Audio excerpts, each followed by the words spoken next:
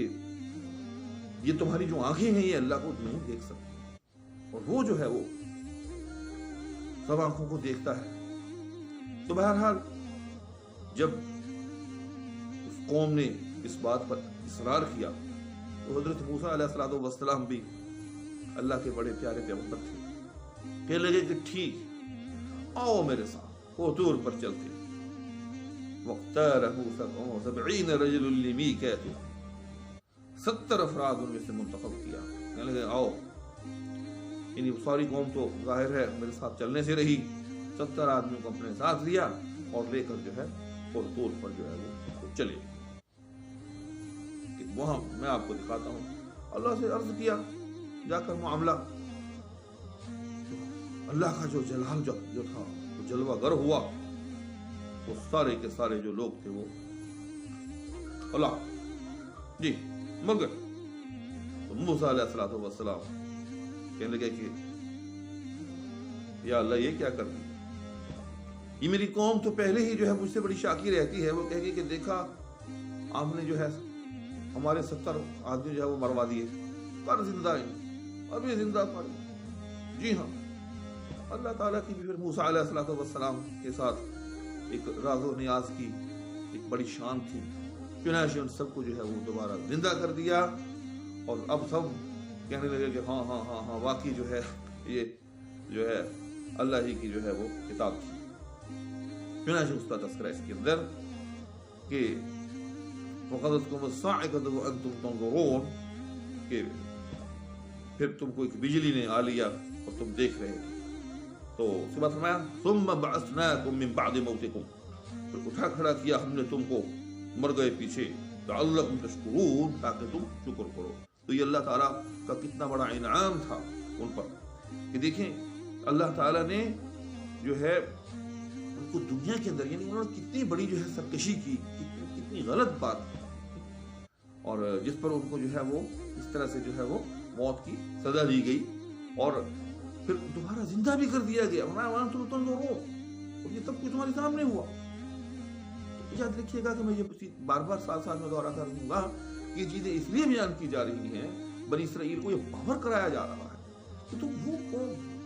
تم اس قوم کی نسل آپ صلی اللہ علیہ وسلم کے دور میں جو یہود تھے, تو اللہ تعالیٰ نے تم پر, تمہارے آباء و اجداد پر اتنی بڑی بڑی جو ہے وہ اپنی نوازشیں کی, تو کیا اب ان کا یہ حق نہیں بنتا کہ تم اس کے آخری پیغمبر پر, اور وہ پیغمبر جو کہ ابراہیم علیہ السلام کی ہی نسل سے ہے, حضرت اسماعیل علیہ السلام کی نسل سے, اس پر کیوں ایمان نہیں لا؟ تو یہ چیز اس لیے ساتھ ساتھ جو ہے وہ بیان کی جا رہی ہے. آگے ہے وَظَلَّلْنَا عَلَيْكُمُ الْغَمَامَ وَأَنزَلْنَا عَلَيْكُمُ الْمَنَّ وَالسَّلْوَىٰ. تو اس کا بیان جو ہے انشاءاللہ تعالی جو ہے اگلے لیکچر میں ہوگا. اس وقت تک میں آپ سے اجازت چاہوں گا. اللہ حافظ.